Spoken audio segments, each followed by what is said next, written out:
वंदे वंदे वंदे वंदे वंदे।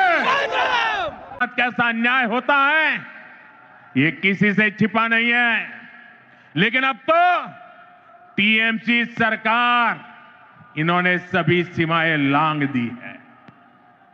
आप देखिए, अभी कुछ दिन पहले हमारे देश की महामहिम राष्ट्रपति आदिवासी समाज की बेटी आदरणीय द्रौपदी मुर्मू जी बंगाल आई थी। उन्हें संथाल आदिवासी परंपरा के पावन उत्सव में शामिल होना था, लेकिन अहंकार में डूबी इस निर्मम सरकार ने न केवल उस कार्यक्रम का बहिष्कार किया, बल्कि उसे पूरी तरह बदइंतजामी के हवापनो पुरोन कोरा मोदी गारंटी।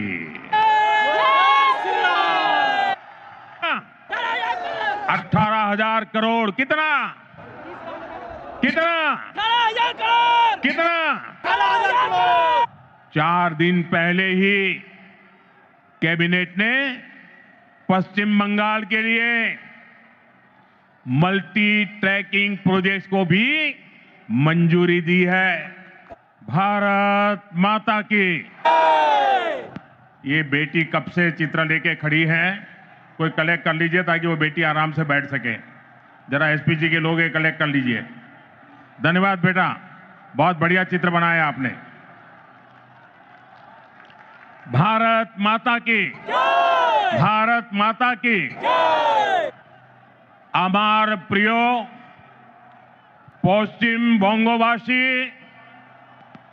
ভাইও বোনেরা, আমার অন্তরের অন্তঃস্থল থেকে সুশ্রদ্ধ প্রণাম। बंगाल की ऐतिहासिक धरती, ये ब्रिगेड परेड ग्राउंड का ऐतिहासिक मैदान और बांग्ला मानुष का ये ऐतिहासिक जनसैलाब, जहां जहां मेरी नजर पहुंच रही है लोग ही लोग नजर आ रहे हैं। ये अद्भुत दृश्य है। ये आपका उत्साह, ये आपका जोश, बंगाल क्या सोच रहा। भारत माता के जय श्री राम। नरेंद्र मोदी जिंदाबाद। এখন চিত্রশিল্পী শ্রী সুব্রত গঙ্গোপাধ্যায়ের আঁকা ঋষি বঙ্কিমচন্দ্র চট্টোপাধ্যায়ের একটি চিত্র মাননীয় প্রধানমন্ত্রীজিকে উপহার দিচ্ছেন আমাদের সভাপতি শ্রী শ্রমিক ভট্টাচার্য মহাশয়। মা দুর্গার মাটিতে মা দুর্গার একটি মূর্তি আমাদের বিরোধী দলনেতা শুভেন্দু অধিকারীজি মাননীয় মোদীজিকে উপহার দেবেন। भारत माता के जय श्री राम। नरेंद्र मोदी जिंदाबाद। এখন পশ্চিমবঙ্গের বিরোধী দলনেতা শ্রী শুভেন্দু অধিকারী আপনাদের সামনে বক্তব্য রাখবেন, তাকে আপনারা স্বাগত জানান। बंगाल की ऐतिहासिक धरती, ये ब्रिगेड परेड ग्राउंड का ऐतिहासिक मैदान और बांग्ला मानुष का ये ऐतिहासिक जनसैलाब, जहां जहां मेरी नजर पहुंच रही है लोग ही लोग नजर आ रहे हैं। ये अद्भुत दृश्य है। ये आपका उत्साह, ये आपका जोश, बंगाल क्या सोच रहा है, बंगाल के मन में क्या चल रहा है, अगर किसी को देखना है तो जरा ये तस्वीर देख ले।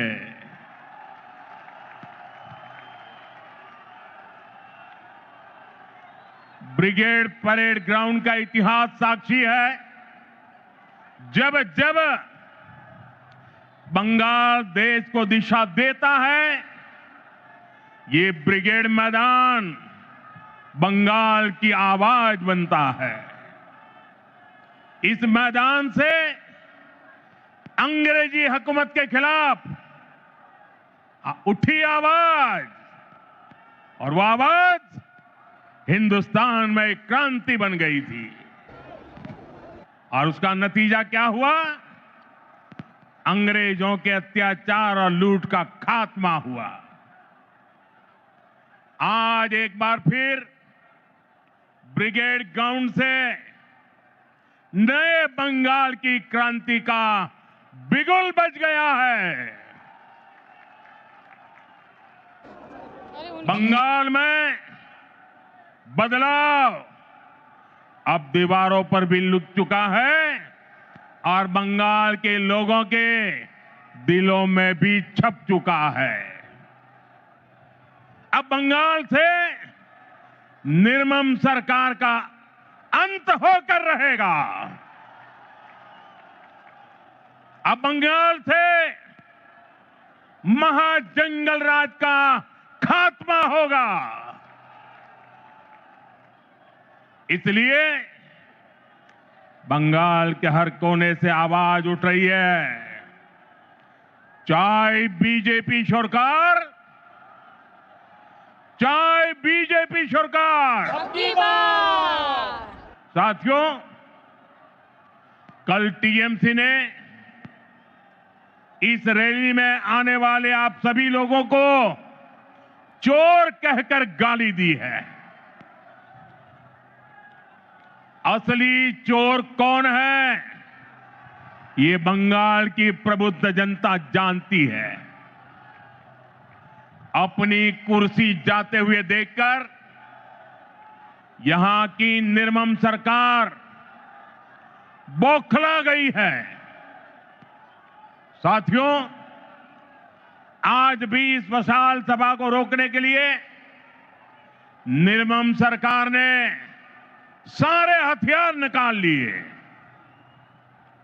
आप लोगों को आने से रोकने के लिए ब्रिज बंद करवा दिए, गाड़ियां रुकवा दी, ट्रैफिक जैम करवाया, भाजपा के झंडे उखड़वा दिए, पोस्टर फड़वा दिए।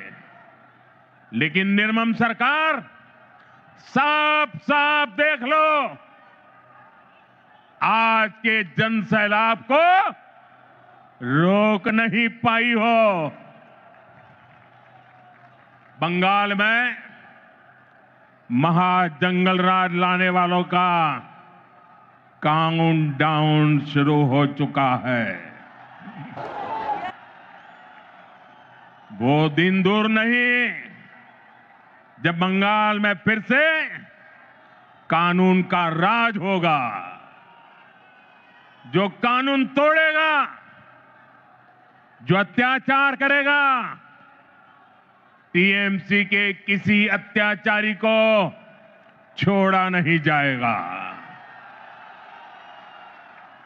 चुन चुन के हिसाब लिया जाएगा। भाइयों बहनों, यहां की निर्मम सरकार चाहे अब जितना जोर लगा ले, परिवर्तन की इस आंधी को अब निर्मम सरकार रोक नहीं पाएगी। भाजपा के साथ, एनडीए के साथ महिषासुर मर्दिनी का आशीर्वाद है। श्री रामकृष्ण परमहंस, स्वामी विवेकानंद, नेताजी सुभाष चंद्र बोस, ऋषि बंकिम चंद्र, गुरुदेव रविंद्रनाथ टैगोर, ईश्वर चंद्र विद्यासागर, बागा जतीन और खुदीराम बोस, डॉक्टर श्यामा प्रसाद मुखर्जी, लोक माता रानी रोशमनी, ऐसी सभी महान विभूतियों ने जिस बंगाल की परिकल्पना की थी, भारतीय जनता पार्टी की सरकार उस बंगाल का निर्माण करेगी, नवनिर्माण करेगी। साथियों, बंगाल का विकास नेक नियत से होगा, सही नीतियों से होगा। बंगाल में अभी हमारी सरकार नहीं है, लेकिन फिर भी केंद्र सरकार के जरिए बीजेपी दिन रात बंगाल के विकास में लगी हुई है। आज भी अभी मैंने 18,000 करोड़ रुपए 18,000 करोड़ रुपए से अधिक की परियोजनाओं का उद्घाटन और शिलान्यास किया है। अभी 18,000 करोड़ कितना 18,000 करोड़ कितना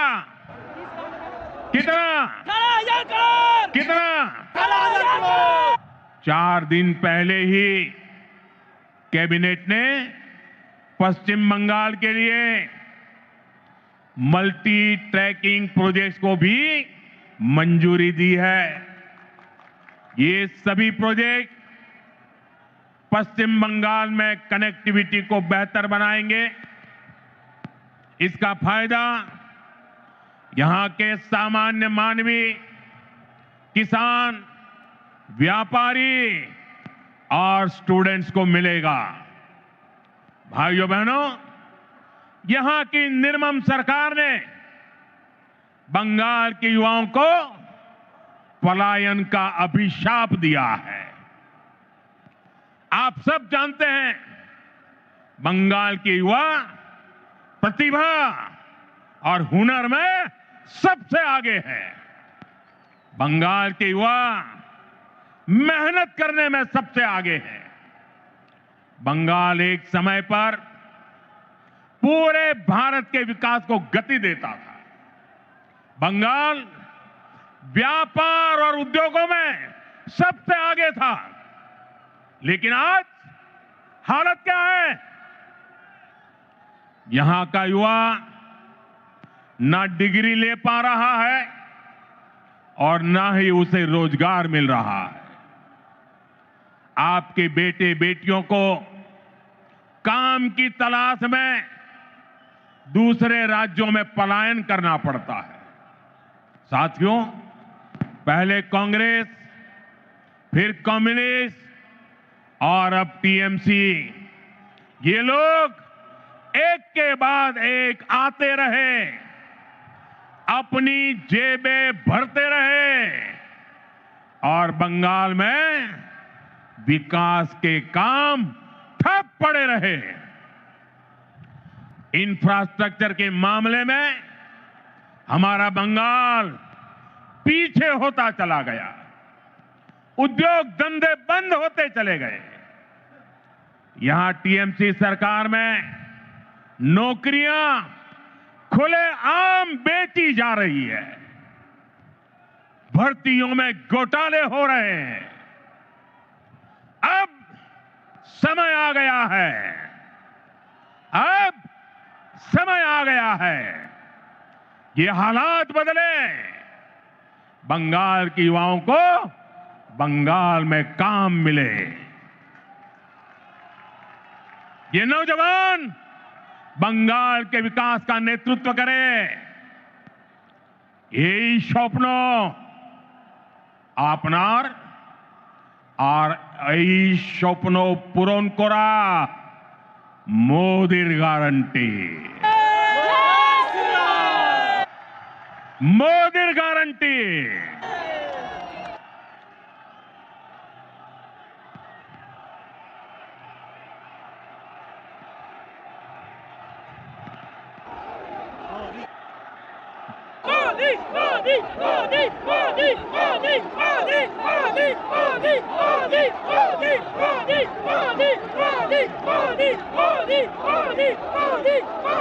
साथियों, टीएमसी सरकार का एक ही एजेंडा है। ये टीएमसी वाले न खुद काम करेंगे न करने देंगे। जब तक इनको अपना कट मनी नहीं मिल जाता, ये किसी भी योजना को गांव गरीब तक नहीं पहुंचने देते। इसलिए टीएमसी सरकार केंद्र की योजनाओं को रोक कर रखती है। आप देखिए, हम कारीगरों और कामगारों को आगे बढ़ाने के लिए पीएम विश्वकर्मा योजना चला रहे हैं। हमारे कुम्हार, लोहार, बढ़ई ऐसे हुनरमंद लोगों को इसका लाभ मिल रहा है। लेकिन निर्मम सरकार ने बंगाल में योजना पर ब्रेक लगा रखी है। मुझे बताइए भाइयों, मेरे इन विश्वकर्मा भाइयों को भारत सरकार के पैसे पहुंचने चाहिए कि नहीं पहुंचने चाहिए? पहुंचने चाहिए। उनको मदद मिलनी चाहिए कि नहीं मिलनी चाहिए? मिलनी चाहिए। उनका भविष्य उज्जवल होना चाहिए कि नहीं होना चाहिए? केंद्र सरकार पैसे दे रही है, बंगाल को कुछ नहीं करना है, लेकिन उसके बावजूद भी ये विश्वकर्मा समाज के मेरे छोटे छोटे भाई बहनों को उसे वंचित रखा जाता है। साथियों, देशवासियों को मुफ्त बिजली देने के लिए हमने पीएम सूर्यघर मुफ्त बिजली योजना शुरू की है। केंद्र की भाजपा सरकार इसके लिए हर लाभार्थी को 75 से 80 हजार रुपया देती है। आपको, बंगाल के मेरे भाई बहनों को, हर परिवार को मोदी सरकार 75 से 80 हजार रुपया देती है। जो लाभार्थी पीएम सूर्यघर मुफ्त बिजली योजना से जुड़ता है, उसके घर का बिजली बिल 0 हो जाता है। लेकिन बंगाल सरकार इसे भी लागू नहीं होने दे रही। आप मुझे बताइए, आपका बिजली बिल 0 होना चाहिए कि नहीं? बिजली बिल 0 करने के लिए मोदी की मदद मिलनी चाहिए कि नहीं मिलनी चाहिए? मिलनी चाहिए। जो इसे रोकते हैं वो आपके दुश्मन है कि नहीं है? बंगाल के दुश्मन है कि नहीं है? हर परिवार के दुश्मन है कि नहीं है? साथियों, बंगाल के विकास में चाय बागानों और उनमें काम करने वाले श्रमिकों की बड़ी भूमिका है। लेकिन चाय बागानों के श्रमिकों को पीएम चाय श्रमिक प्रोत्साहन योजना का लाभ नहीं मिल रहा है। मुझे बताइए, चाय बागान के मेरे श्रमिकों को ये लाभ मिलना चाहिए कि नहीं मिलना चाहिए? मिलना चाहिए। उनको मदद मिलनी चाहिए कि नहीं मिलनी चाहिए? मिलनी चाहिए। केंद्र सरकार की इस योजना में बंगाल सरकार रोड़े अटका रही है। साथियों, आप सबने देश भर में पीएम आवास योजना की सफलता के बारे में सुना है। दुनिया के लोग भी जब सुनते हैं ना, अचरज करते हैं। जो लोग बंगाल से बाहर रह रहे हैं, ऐसे हर गरीब परिवार को पक्का घर मिल रहा है। लेकिन यहां क्या हुआ? योजना का नाम बदल दिया गया, लाभार्थियों की सूची में गड़बड़ की, और जिन गरीबों को घर मिलना चाहिए था वे आज भी इंतजार कर रहे हैं। ईमानदारी से, ट्रांसपेरेंसी से बंगाल के गरीबों को पक्का घर मिलना चाहिए कि नहीं मिलना चाहिए? मिलना चाहिए। ये टीएमसी सरकार मिलने देगी क्या? ये निर्मम सरकार मिलने देगी क्या? ये सरकार जानी चाहिए कि नहीं जानी चाहिए? गरीबों को घर मिलना चाहिए कि नहीं मिलना चाहिए? साथियों, इतना ही नहीं, यही हाल जल जीवन मिशन का भी है। बंगाल में लोग पूछ रहे हैं, जब देश के बाकी हिस्सों में हर घर जल पहुंच सकता है तो बंगाल में क्यों नहीं? भाइयों बहनों, केवल बिजली, पानी, सड़क और घर इसकी बात नहीं है। ये टीएमसी सरकार अपनी स्वार्थी राजनीति की वजह से आयुष्मान योजना को लागू नहीं कर रही है। देश के करोड़ों लोग इस योजना के तहत 5 लाख रुपए तक के मुफ्त इलाज का लाभ उठा रहे हैं। मुझे बताइए, गरीबों को बीमारी में 5 लाख रुपए तक की मदद पहुंचनी चाहिए कि नहीं पहुंचनी चाहिए? मोदी दे रहा है, मिलनी चाहिए कि नहीं मिलनी चाहिए? ये टीएमसी सरकार बीमार लोगों की भी दुश्मन है कि नहीं है? अत्याचारी है कि नहीं है? लेकिन बंगाल के गरीब परिवारों को 5 लाख रुपया वाली आयुष्मान योजना से भी, उस अधिकार से भी वंचित रखा गया है। साथियों, आज बंगाल के किसान की हालत भी किसी से छिपी नहीं है। मुझे बताया गया है कि 2-3 दिन पहले ही चंद्रकोना में हमारे एक आलू किसान ने खुदकुशी कर ली है, आत्महत्या कर ली है। पश्चिमी मिदनापुर से हुगली और बर्धमान तक किसानों से झूठे वायदे और सरकारी खरीद में घोटाला ही ये टीएमसी सरकार की पहचान बन गया है।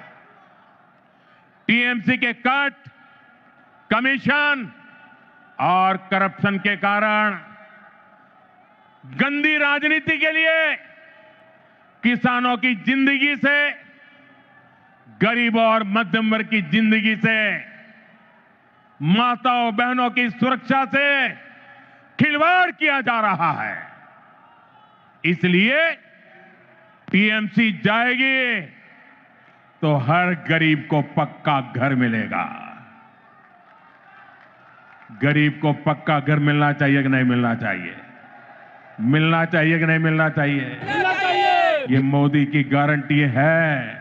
हर गरीब परिवार को बता देना, जैसे ही टीएमसी की सरकार जाएगी, गरीबों का पक्का घर बनना शुरू हो जाएगा।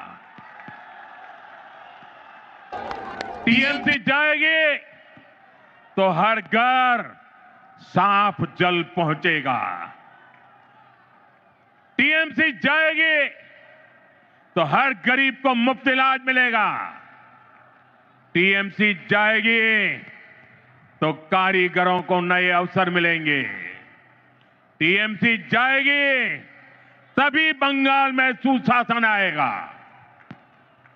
साथियों, हमारे बंगाल ने आजादी के बाद विभाजन सहा, विभाजन की आग देखी, मजहबी दंगे देखे, बाद के दशकों में अस्थिरता देखी, घुसपैठ का दौर देखा, रक्तपात सहा। इस सब की सबसे बड़ी भुक्तभोगी अगर कोई थी तो बंगाल की माताएं, बहनें, बेटियां, बंगाल की महिलाएं थी। लेप की सरकार में अपहरण, हत्या, बलात्कार का वह दौर कोई नहीं भूल सकता। इसलिए बंगाल के आप लोग लेप को हटाकर बड़ी आशा के साथ टीएमसी को लेकर आए। आपने टीएमसी पर भरोसा किया, लेकिन टीएमसी ने लेप के गुंडों और माफियाओं को ही अपनी पार्टी में भर्ती कर लिया। आज बंगाल में अपराधियों को खुली छूट है। आए दिन बहन बेटियों के खिलाफ दिल दहलाने वाले अपराध होते हैं। बंगाल का कोई इलाका ऐसी घटनाओं से अछूता नहीं है। आप याद करिए, कॉलेज परिसर में दुष्कर्म की घटना, नाबालिग बेटियों से दुष्कर्म के मामले, टीएमसी कार्यालय में महिला से बलात्कार, 7-8 साल की बच्चियों से बलात्कार के खौफनाक कुकृत्य, कहीं आदिवासी बेटी के साथ दुष्कर्म, ऐसे ज्यादातर मामलों में अपराधी कोई न कोई टीएमसी का नेता होता है या टीएमसी से जुड़ा होता है। साथियों, यहां निर्मम सरकार खुलेआम बलात्कारियों को संरक्षण देती है, अपराधियों को बचाने की पूरी कोशिश की जाती है। आप मुझे बताइए, अपराधियों को बचाया जाता कि नहीं बचाया जाता? बलात्कारियों को बचाया जाता कि नहीं बचाया जाता?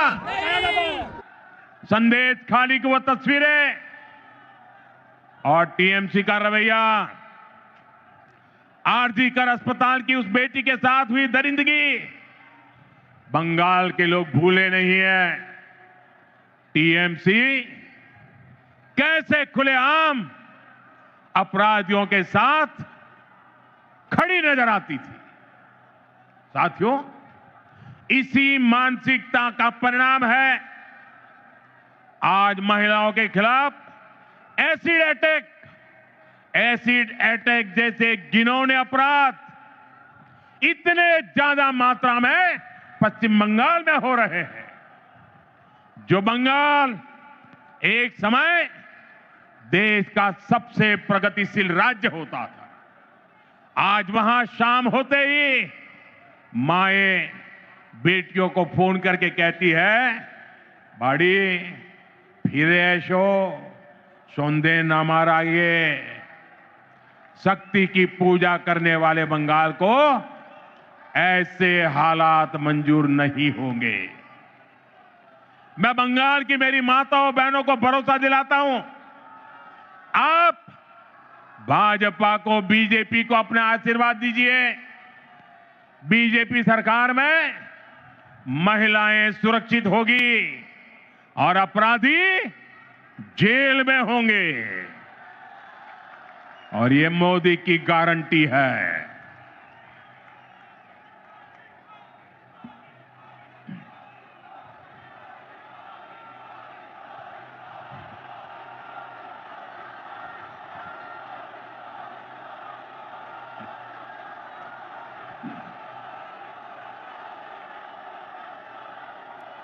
साथियों, टीएमसी सरकार गुंडों और अपराधियों की बैसाखी पर चलती है। रंगबाजी और कटमनी ये टीएमसी की कमाई का जरिया है। ये लोग जानते हैं, जिस दिन बंगाल के लोग खुलकर सामने आ गए, टीएमसी की विदाई पक्की है। और मैं ये दृश्य देख करके कह सकता हूं, अब टीएमसी को बचाने वाला कोई नहीं बचा है।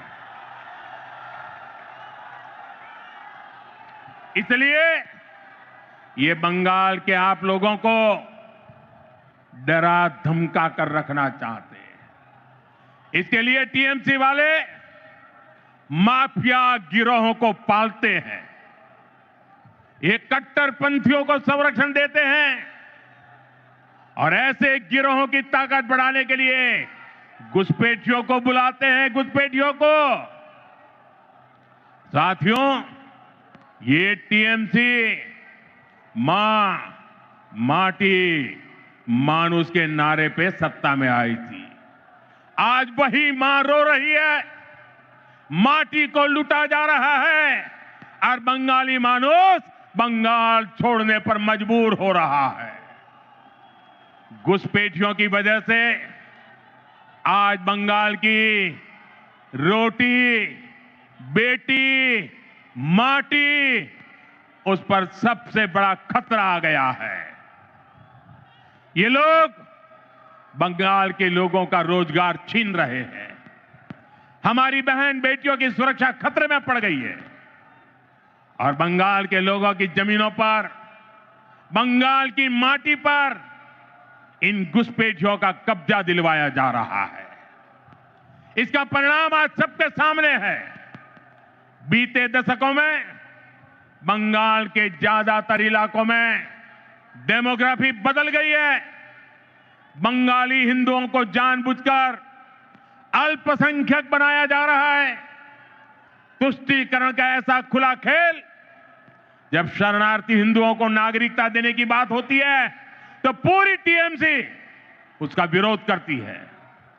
वो हिंदू जिन्होंने कभी विभाजन का समर्थन नहीं किया था, जिन्होंने हमेशा अविभाजित बंगाल को, भारत को अपनी मातृभूमि माना, टीएमसी वाले उन्हें नागरिकता देने का विरोध करते हैं, क्योंकि उनके लिए उनकी वोट बैंक ही सबसे प्रमुख है।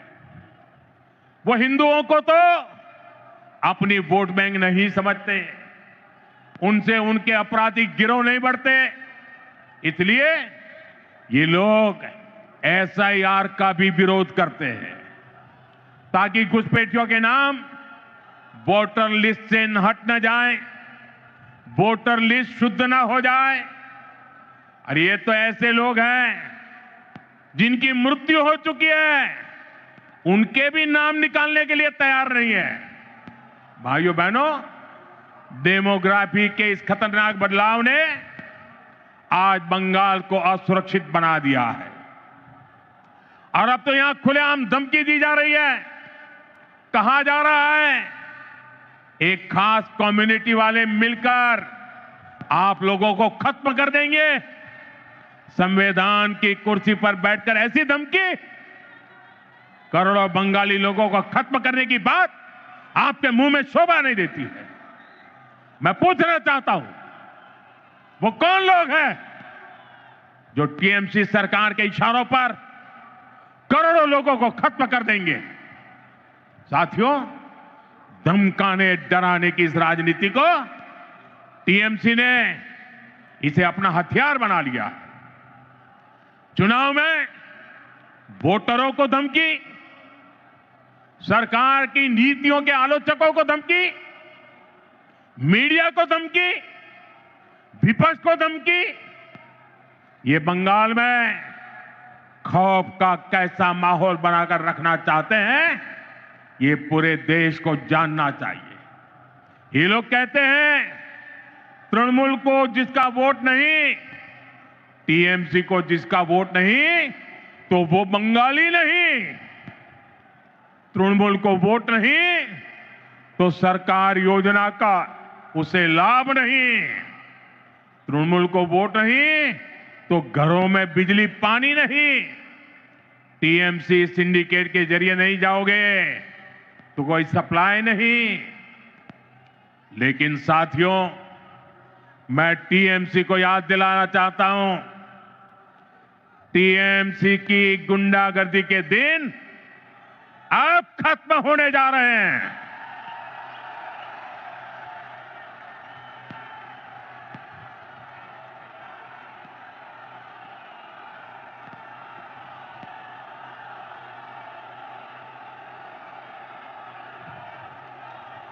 टीएमसी सरकार के जाने का काउंटडाउन शुरू हो चुका है। यहां बंगाल में बीजेपी सरकार बनने के बाद एक तरफ हम सबका साथ सबका विकास ये मंत्र लेकर चलेंगे और दूसरी तरफ सबका हिसाब लिया जाएगा।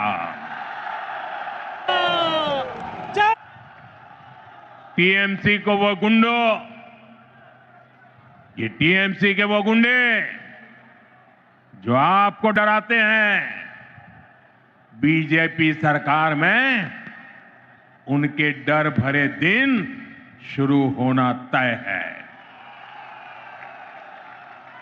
बीजेपी सरकार में खौफ हर अपराधी को होगा, खौफ हर घुसपैठियों को होगा, खौफ तुष्टीकरण की राजनीति करने वालों को होगा, क्योंकि कानून अपना काम करेगा, कानून का राज आएगा।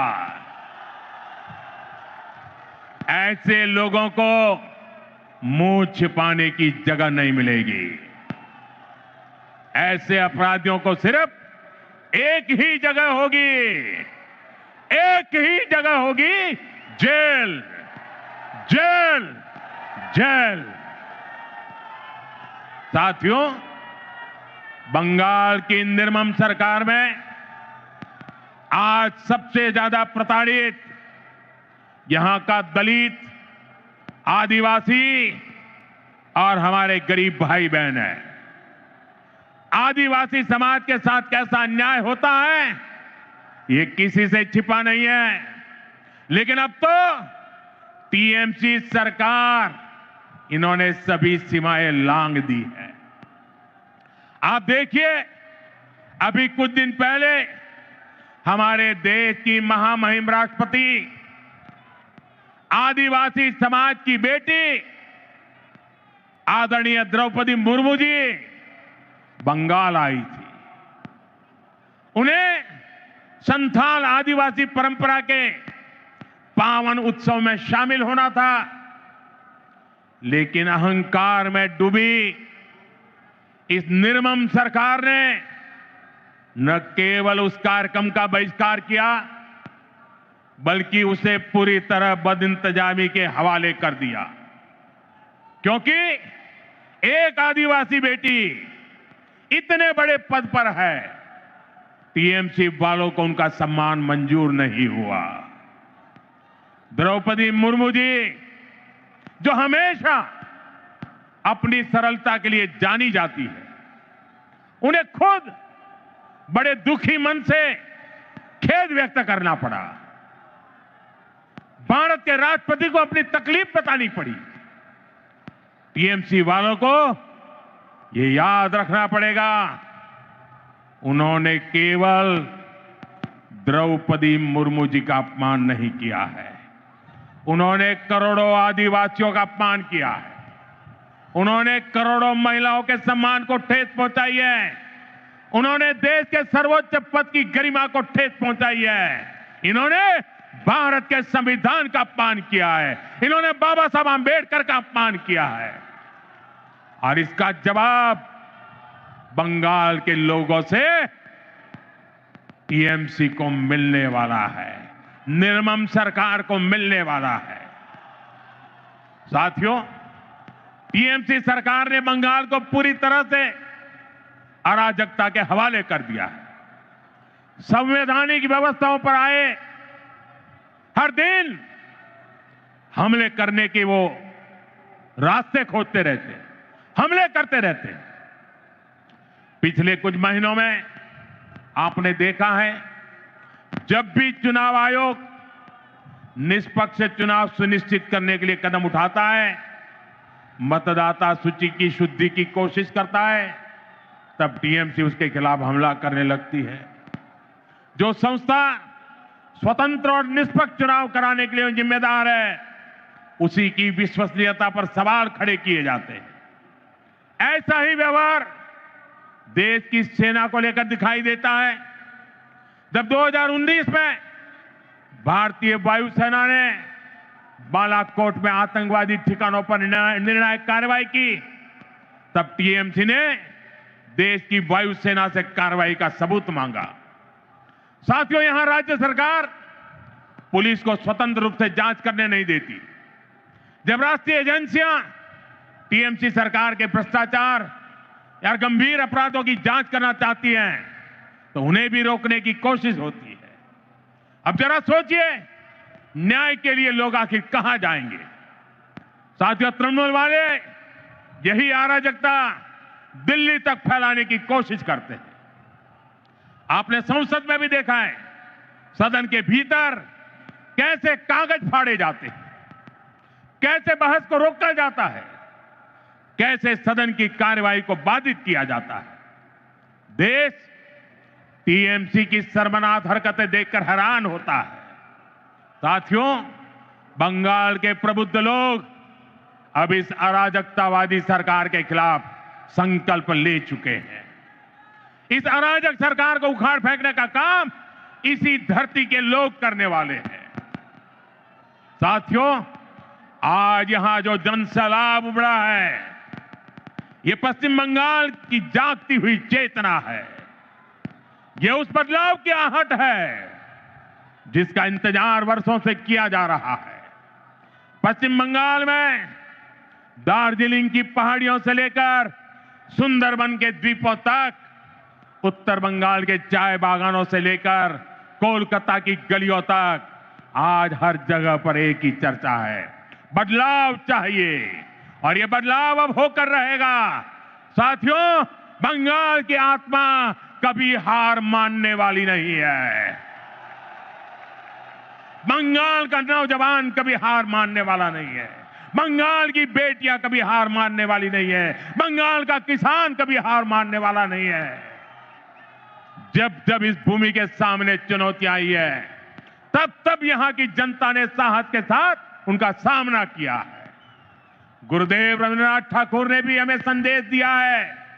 उन्होंने कहा था, विपदे मोरे रक्षा करो, ये नोहे मोर प्रार्थना विपदे आमी ना जाए जेनो कोरी बॉय। आज भी वही समय है।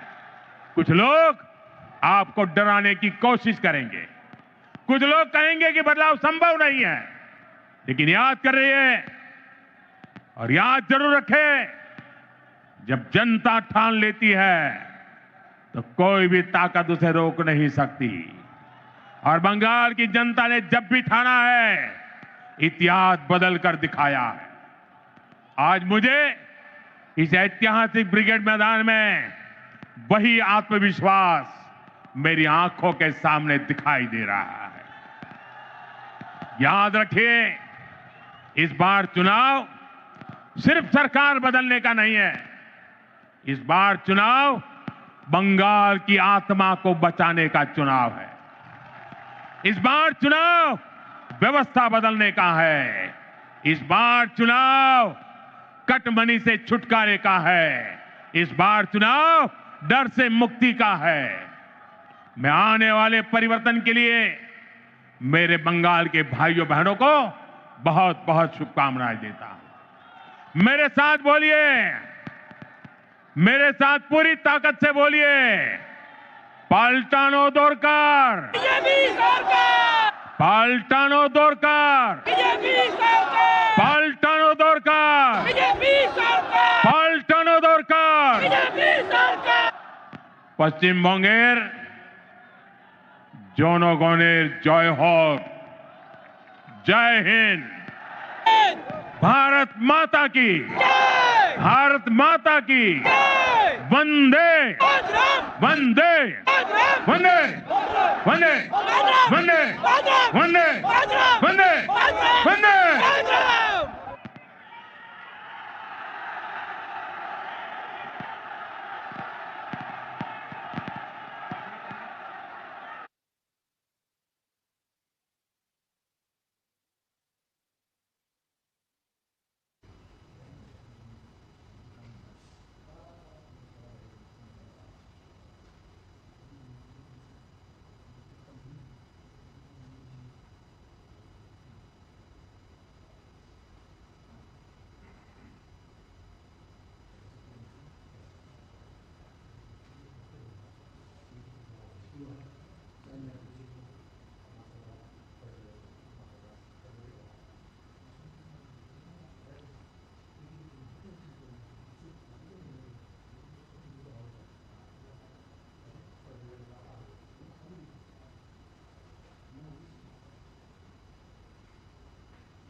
স্বাগতম। स्वागतम स्वागतम এবার শান্ত হয়ে বসুন। যার জন্য প্রায় সকাল থেকে আপনারা অপেক্ষা করছেন, ভারতবর্ষের যশস্বী প্রধানমন্ত্রী, আমাদের নয়নের মণি, আমাদের সর্বোচ্চ নেতা, বিশ্বের জনপ্রিয় নেতা শ্রী নরেন্দ্র মোদীজি ব্রিগেডের এই ঐতিহাসিক সভা মঞ্চে হাজির হয়েছেন। একবার জোরদার করতালি দিয়ে তাকে আমরা স্বাগত জানাবো। এখন মাননীয় নরেন্দ্র মোদীজিকে আমাদের এই সারা পশ্চিমবঙ্গের 10 লক্ষ যে সমবেত জনতার পক্ষ থেকে ভারতীয় জনতা পার্টির পশ্চিমবঙ্গের সভাপতি শ্রী শ্রমিক ভট্টাচার্য রজনীগন্ধার মালা পরিয়ে স্বাগত জানাবেন। আর আপনারাও এই যতক্ষণ বরণ পর্ব চলবে হাততালি চালিয়ে যাবেন। মাননীয় শ্রমিক দা এখন রজনীগন্ধার মালা পরিয়ে তাকে স্বাগত জানাবেন।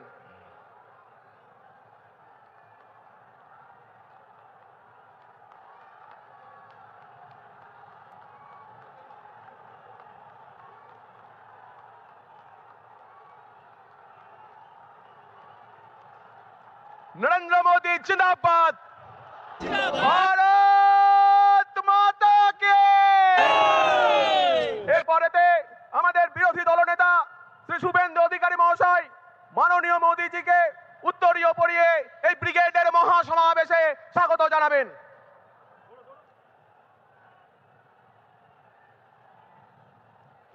প্রখ্যাত চিত্রশিল্পী শ্রী সুব্রত গঙ্গোপাধ্যায়ের আঁকা ঋষি বঙ্কিমচন্দ্র চট্টোপাধ্যায়ের একটি চিত্র মাননীয় প্রধানমন্ত্রীজিকে উপহার দিচ্ছেন আমাদের সভাপতি শ্রী শ্রমিক ভট্টাচার্য মহাশয়। মা দুর্গার মাটিতে মা দুর্গার একটি মূর্তি আমাদের বিরোধী দলনেতা শুভেন্দু অধিকারীজি মাননীয় মোদীজিকে উপহার দেবেন। ভারত মাতা কে জয় শ্রীরাম। নরেন্দ্র মোদী জিন্দাবাদ। এখন পশ্চিমবঙ্গের বিরোধী দলনেতা শ্রী শুভেন্দু অধিকারী আপনাদের সামনে বক্তব্য রাখবেন, তাকে আপনারা স্বাগত জানান।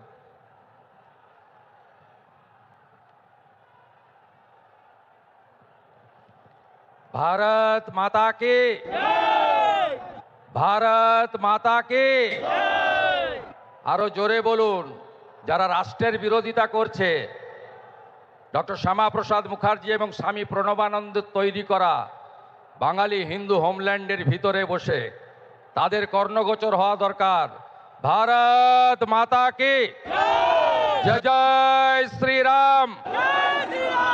হরে কৃষ্ণ মন্ত্রের সাথে আমি পশ্চিম বাংলার দার্জিলিং থেকে দীঘা, কাকদ্বীপ থেকে কোচবিহার, লক্ষ লক্ষ মানুষ যারা এসেছেন, গণদেবতা জনতা জনার্দন, বিশ্বের সর্ববৃহৎ রাজনৈতিক দল যার একটাই মন্ত্র, রাষ্ট্র সর্বোপরি, রাষ্ট্র সর্বোপরি, নেশান ফার্স্ট, নেশান ফার্স্ট, বিজেপির দেবতুল্য কার্যকর্তাকে প্রণাম জানাই। আমরা শুনব বিশ্বের সর্বশক্তিমান নেতা, বিশ্বের সর্বশ্রেষ্ঠ জনপ্রিয় নেতা যশস্বী প্রধানমন্ত্রী নরেন্দ্র মোদীজির বক্তব্য। আমরা আজ বক্তব্য রাখব না। আমি রাজ্যের বিরোধী দলনেতা হিসেবে যে গুরু দায়িত্ব দল এবং মাননীয় প্রধানমন্ত্রী দিয়েছিলেন, গত 5 বছর নিষ্ঠার সঙ্গে পালন করেছি।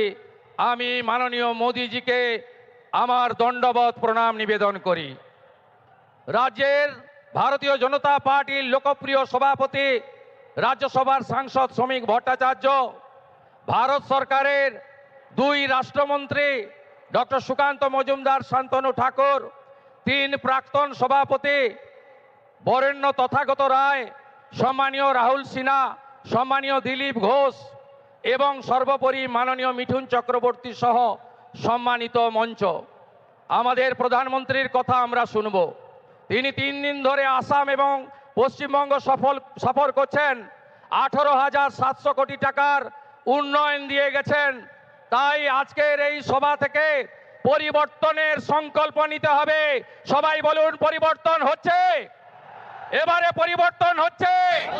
বাঁচতে চাই, বাঁচতে চাই, মা বোনের সম্মান চাই, চাকরি চাই, শিল্প চাই, অন্নদাতা কৃষককে বাঁচাতে চাই, অনুপ্রবেশ মুক্ত বাংলা চাই, চোর মুক্ত বাংলা চাই, জিহাদি মুক্ত বাংলা চাই, মৌলবাদী মুক্ত বাংলা চাই, জঙ্গি মুক্ত বাংলা চাই।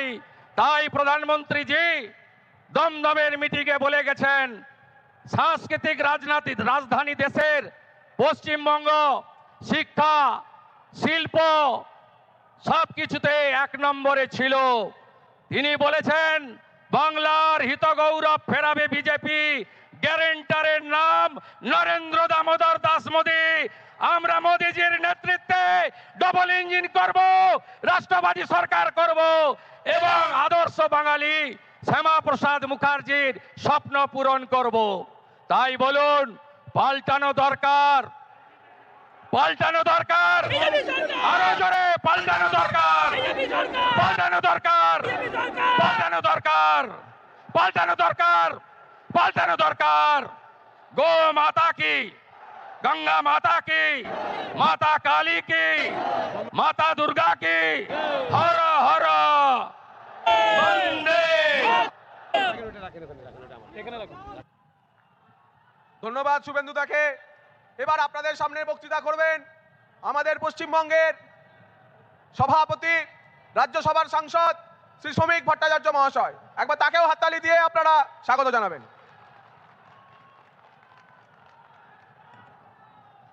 পৃথিবীর জনপ্রিয়তম রাজনৈতিক ব্যক্তিত্ব তথা ভারতের প্রধানমন্ত্রী, যিনি 120টি দেশকে কোভিড কালে সাহায্য করেছেন, 120 কোটি মানুষকে কোভিড কালে 2 বারের জন্য ভ্যাকসিন দিয়েছেন, যিনি 80 কোটি মানুষকে আজ পর্যন্ত বিনা পয়সায় রেশন দিচ্ছেন, যিনি স্বপ্ন দেখতে পারেন এবং স্বপ্নকে বাস্তবায়িত করতে পারেন, সেই আমাদের প্রধানমন্ত্রী শ্রী নরেন্দ্র দামোদর দাস মোদী।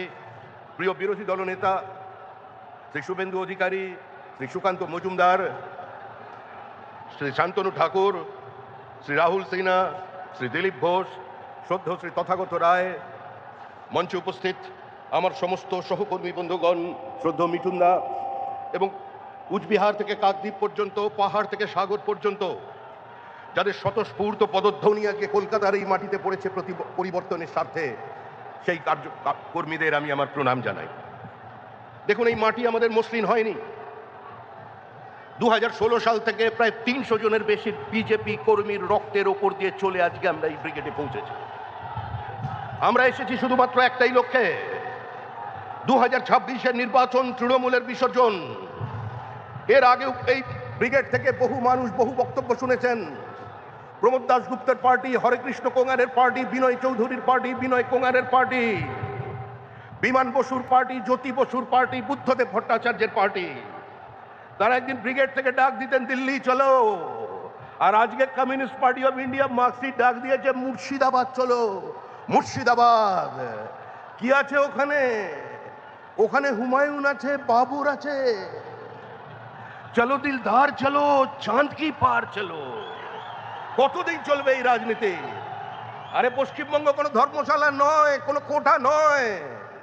আমরা এদেশের মানুষকেই এদেশে রাখবো, ভোটার লিস্টে রাখবো, কিন্তু এমন ভোটার লিস্ট কোথাও খুঁজে পাবে না কো তুমি, সকল রাজ্যের রানী সেজে আমার বঙ্গভূমি।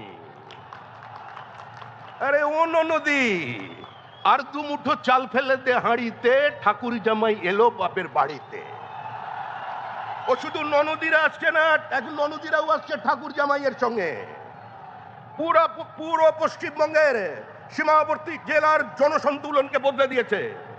শুধু বাংলা বদলায়নি, বদলে গেছে বনাঞ্চল, বদলে গেছে সীমাঞ্চল। ভারতবর্ষের আভ্যন্তরীণ নিরাপত্তায় অনুপ্রবেশের মধ্যে দিয়ে ধ্বংস করে দিচ্ছে তৃণমূল কংগ্রেস। এখানে সংবিধান আক্রান্ত, রাজ্যপাল আক্রান্ত, গণতান্ত্রিক ব্যবস্থা আক্রান্ত, বিরোধী দলনেতা আক্রান্ত, বিধায়ক আক্রান্ত, বিজেপি কর্মী আক্রান্ত। এরা রাষ্ট্রপতিকেও বাদ দেয়নি, রাষ্ট্রপতির চেহারা নিয়ে পর্যন্ত অন্য কথা বলছেন। আর আজকে জঙ্গলমহলের মানুষ তারাও বলে দিয়েছে দিদির দিকে তাকিয়ে, হিতায় তোকে মানাইছি না রে। তৃণমূল যাবে, তৃণমূল চলে গেছে। পৃথিবীর কোন শক্তি তৃণমূল কংগ্রেসকে আটকে রাখতে পারবে না। তৃণমূলের বিদায় নিশ্চিত, তৃণমূল শেষ, তৃণমূল পশ্চিমবঙ্গের ক্ষমতায় ফিরছে না। যতই করো হামলা, বিজেপি জিতবে বাংলা, এর বাইরে কোনো কথা আপনাদের সামনে থাকবে না। আপনারা শান্তিপূর্ণভাবে বাড়ি ফিরে যান। মনে রাখবেন, পৃথিবীর সর্ববৃহৎ রাজনৈতিক দল এবং গোটা পৃথিবী যার দিকে তাকিয়ে আছেন সেই নরেন্দ্র মোদী। পাহাড় থেকে সাগর পর্যন্ত, সোমনাথ থেকে গৌহাটি, কাশ্মীর থেকে কন্যাকুমারী, মানুষ যার উপরে ভরসা রাখেন সেই নরেন্দ্র মোদী আপনাদের নেতৃত্ব দিচ্ছেন। তাই এক কথায় শেষ করছি, গঙ্গোত্রী থেকে গঙ্গাসাগর, মোদীজির নেতৃত্বে তৈরি হবে ডাবল ইঞ্জিন সরকার। শ্যামাপ্রসাদের মাটিতে শ্যামাপ্রসাদের সরকার তৈরি হতে চলেছে। এটা কালের দেওয়াল লিখন, একে কেউ বদল করতে পারবেন না। বিজেপি জিন্দাবাদ, বন্দে মাতরম, ভারত মাতা কি জয়। অপেক্ষার অবসান। আমাদের সামনে সাক্ষাৎ শ্রী নরেন্দ্র মোদীজি, মাননীয় প্রধানমন্ত্রীজির আহ্বান আজকের পরিবর্তন সংকল্প সভায় আমরা সবাই শুনবো।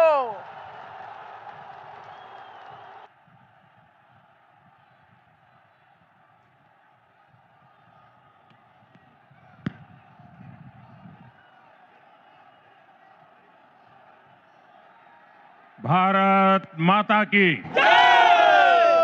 भारत माता की। ये बेटी कब से चित्र लेके खड़ी है, कोई कलेक्ट कर लीजिए ताकि वो बेटी आराम से बैठ सके। जरा एसपीजी के लोग ये कलेक्ट कर लीजिए। धन्यवाद बेटा, बहुत बढ़िया चित्र बनाया आपने। भारत माता की, भारत माता की। আমার প্রিয় পশ্চিমবঙ্গবাসী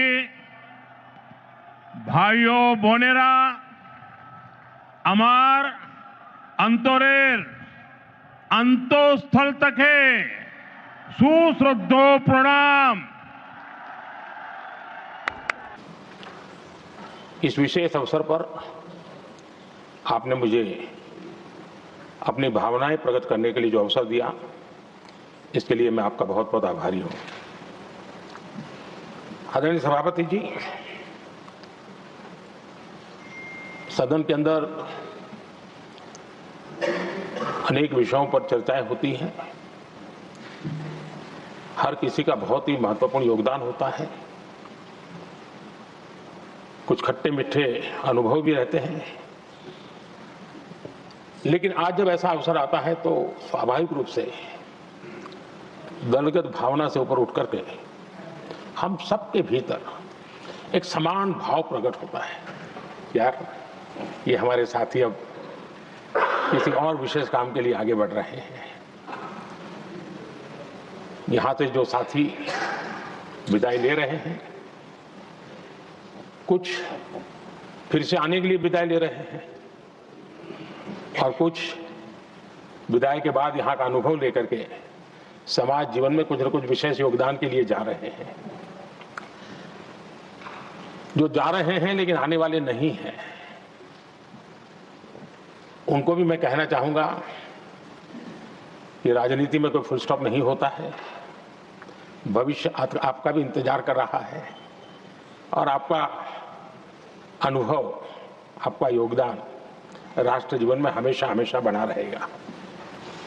आदरणीय सभापति जी, इस सदन में जो भी सदस्य माननीय हमारे विदाई ले रहे हैं, कुछ सदस्य ऐसे हैं जिनको शायद उस समय जाने का समय कार्यकाल आएगा जब सदन नहीं चलता होगा। कुछ हैं जिनको ऑलरेडी सदन के दरमियान ही विदाई मिल रही है।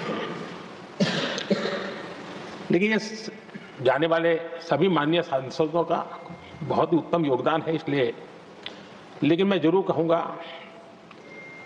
आदरणीय देवगौड़ा जी, आदरणीय खड़गे जी, आदरणीय शरद पवार जी, ये ऐसे वरिष्ठ लोग हैं जिनके जीवन का आधे से अधिक उम्र संसदीय कार्य प्रणाली में गई है और इतने लंबे अनुभव के बाद भी सभी नए सांसदों ने सीखना चाहिए वैसे समर्पित भाव से सदन में आना, जो भी हमसे उनसे बन सकता है उतना योगदान करना, इन्हें समाज में से जो जिम्मेवारी मिली है उसके प्रति पूरी तरह समर्पित रहना, ये इन सब वरिष्ठ लोगों से हम जैसे सबको सीखने जैसा है। और मैं उनके योगदान की भूरी भूरी सराहना करूंगा, क्योंकि इतना लंबा कार्यकाल छोटा नहीं होता है, बहुत महत्वपूर्ण है। उसी प्रकार से हमारे उपसभापति जी हरिवंश जी विदाई ले रहे हैं। हरिवंश जी को लंबे समय तक इस सदन में अपनी जिम्मेवारी निभाने का अवसर मिला है। बहुत ही मृदुभाषी, सदन को चलाने में सबका विश्वास जीतने का निरंतर जिन्होंने प्रयास किया। और मैंने देखा है कि संकट के समय ज्यादातर उपसभापति के ही जिम्मे आ जाता है कि भाई आप संभाल लेना जरा। तो उनको एक लंबा एक्सपीरियंस होता है, सबको जान भी लेते हैं, भली बात ही जान लेते हैं। लेकिन उनका भी योगदान, और जब भी, और मैंने देखा कि जब सदन का समय नहीं होता है तो देश के कोने में कहीं न कहीं वो यूथ के साथ मिलना जुलना, देश की परिस्थितियों के संबंध में उनको अवगत कराना, उनमें एक देश के प्रति संवेदनाएं पैदा करने का वो निरंतर काम। वे कलम के धनी तो है ही हैं, लेकिन कर्म कठोर के नाते भी मैं कहूंगा कि उन्होंने भारत के हर कोने में जाकर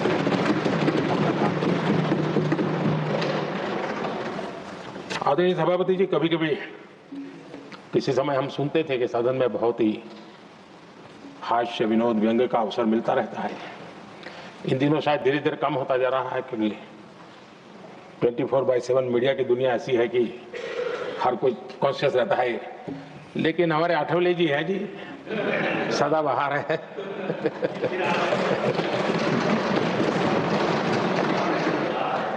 आठवले जी जा रहे हैं, लेकिन यहाँ पर किसी को खोट महसूस नहीं होगी। वो व्यंग्य विनोद भरपूर परोसते रहेंगे, ऐसा मुझे पूरा भरोसा है। आदरणीय सभापति जी, सदन में से हर 2 साल के अंतराल के बाद एक बड़ा समूह हमारे बीच से जाता है, लेकिन ये ऐसी व्यवस्था है कि जो नया समूह आता है उनको बाकी जो लंबे समय से 4 साल से बैठे हुए साथी हैं, अनुभव है, नए लोगों को तुरंत उनसे कुछ न कुछ सीखने का अवसर मिलता है। और इसलिए एक प्रकार से यहाँ की जो विरासत है वो कंटिन्यू प्रोसेस हमेशा रहती है। ये बहुत बड़ा लाभ होता है। मुझे पक्का विश्वास है कि जिनको इस बार जाना नहीं है वो भी, जो नए माननीय सांसद आएंगे, उनको उनके अनुभव का लाभ मिलेगा और उनका योगदान भी सदन को और समृद्ध करेगा, ऐसा मेरा पूरा विश्वास है। आदरणीय सभापति जी, हम लोग जानते हैं कि जीवन में या सार्वजनिक जीवन में जब भी कोई महत्वपूर्ण निर्णय करना होता है तो परिवार के लोग बैठ करके मन बना लेते हैं कि ऐसा करना है, लेकिन फिर भी कहते हैं अरे ऐसा करो, उनसे जरा पूछ लीजिए, एक सेकंड ओपिनियन ले लीजिए किसी वरिष्ठ से। और घर में वरिष्ठ नहीं कहेंगे, मोहल्ले में देखो भाई वो काफी अनुभवी है, जरा उनसे पूछ लो एक बार उनका मन क्या करता है। अगर कोई बीमार है तो भी कहते हैं यार ऐसा करो भाई, एक और डॉक्टर से जरा ओपिनियन ले लो। सेकंड ओपिनियन का बहुत महत्व होता है। मैं समझता हूँ हमारी संसदीय प्रणाली में इस सेकंड ओपिनियन की बहुत बड़ी ताकत रही है। एक सदन में कुछ निर्णय होता है, दूसरे सदन में फिर आता है सेकंड ओपिनियन के लिए। अगर इस सदन में होता है तो उस सदन में जाता है सेकंड ओपिनियन के लिए। और ये सेकंड ओपिनियन उस सारी बहस को, उस सारे निर्णय प्रक्रिया को एक बहुत बड़ा नया आयाम दे देती है। और वो मैं समझता हूं कि हमारी निर्णय प्रक्रिया को समृद्ध करती है। तो इसलिए सदन में जो माननीय सांसद बैठते हैं उनके लिए एक खुलापन रहता है कि भाई चलो इस सदन में नहीं तो उस सदन में एक अच्छा ओपिनियन नया आएगा, उस सदन में नहीं तो इस सदन में एक नया ओपिनियन आएगा। तो ये सेकंड ओपिनियन, ये हमारे लोकतंत्र में एक बहुत बड़ा कंट्रीब्यूशन है, जो जिस विरासत को हमें संभालना, हमारे जो माननीय सांसद विदाई ले रहे हैं, उनका तो योगदान रहा ही है और इसके लिए भी मैं उनका साधुवाद करता हूं। आदरणीय सभापति जी, जो हमारे माननीय सांसद विदाई ले रहे हैं, बहुत आने वाले दिनों में तो शायद ये अवसर रहने वाला ही नहीं है, लेकिन ये माननीय सांसद ऐसे हैं कि जिनको पुराने संसद के भवन में भी बैठने का मौका मिला और नए संसद भवन में भी बैठने का मौका मिला। उनको दोनों इमारतों में उनको राष्ट्र के कल्याण के लिए अपना योगदान देने का अवसर मिला है और उनके कार्यकाल में ही उनको इस नए सदन की निर्माण प्रक्रिया में और नए सदन की निर्णय प्रक्रिया में भी हिस्सा बनने का अवसर मिला है। वो एक विशेष उनके जीवन में याद रहेगी, नई स्मृति रहेगी। आदरणीय सभापति जी, मैं सभी माननीय सांसदों के, और मैं मानता हूं कि ये सदन अपने आप में एक बहुत बड़ी ओपन यूनिवर्सिटी है। राष्ट्र जीवन की कई बारीकियों से परिचित होने का अवसर सदन में प्राप्त होता है। एक प्रकार से हमारी यहां शिक्षा भी होती है, हमारी दीक्षा भी होती है। ये 6 साल यहां जो रहने का अवसर मिलता है वो जीवन को घड़ने का, राष्ट्र जीवन के घड़तर में योगदान का तो महत्व है ही है क्योंकि निर्णय प्रक्रिया का हिस्सा है, लेकिन स्वयं के जीवन को घड़ने का भी एक अमूल्य अवसर होता है। और इसलिए जब माननीय सांसद यहां आते हैं, उस समय की उनकी जो भी सोच, समझ और क्षमता है, जब जाते हैं तो अनेक गुना वो बढ़ती है, उसका विस्तार होता है, अनुभव की एक बहुत बड़ी ताकत होती है। अब तब जाकर के जाने के बाद राष्ट्र जीवन का उनका निरंतर योगदान बना रहे हैं। वे अपने तरीके से व्यवस्था के तहत हो सकते हैं, व्यवस्था के तहत न हो सके, लेकिन उनका अमूल्य योगदान मिलता ही रहे राष्ट्र जीवन के निर्माण में। उनका अनुभव हमेशा हमेशा उपयोगी हो, ये मेरी उन सभी माननीय सांसदों को मेरी शुभकामनाएं हैं। और मैं फिर से एक बार सभी माननीय सांसदों के योगदान का गौरवगान करता हूं, साधुवाद करता हूं। बहुत बहुत धन्यवाद।